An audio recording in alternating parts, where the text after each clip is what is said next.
The Gospel of Luke, the 24th chapter, verses 13 through 35.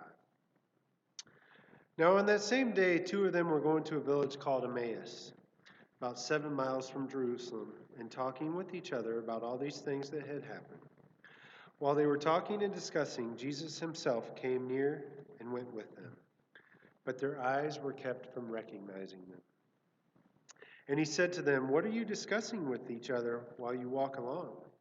They stood still, looking sad. Then one of them, whose name was Cleopas, answered him, "Are you the only stranger in Jerusalem who does not know the things that have taken place there in these days?"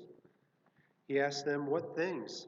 And they replied, "The things about Jesus of Nazareth, who was a prophet, mighty in deed and word before God and all the people, and how our chief priests and leaders handed him over to be condemned to death and crucified him. But we had hoped that he was the one to redeem Israel.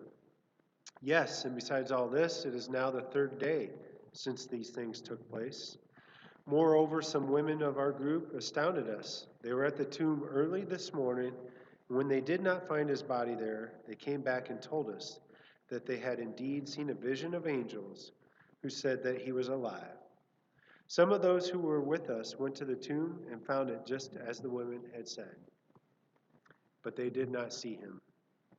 Then he said to them, "Oh, how foolish you are, and how slow of heart to believe all that the prophets have declared.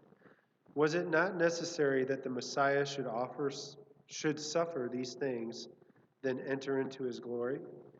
Then, beginning with Moses and all the prophets, he interpreted to them the things about himself in all the scriptures. As they came near the village to which they were going, he walked ahead as if he were going on. But they urged him strongly, saying, "Stay with us, because it is almost evening, and the day is now nearly over." So he went in to stay with them.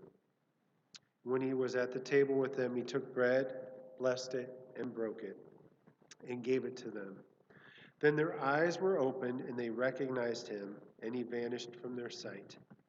They said to each other, "Were not our hearts burning within us while he was talking to us on the road, while he was opening the scriptures to us?"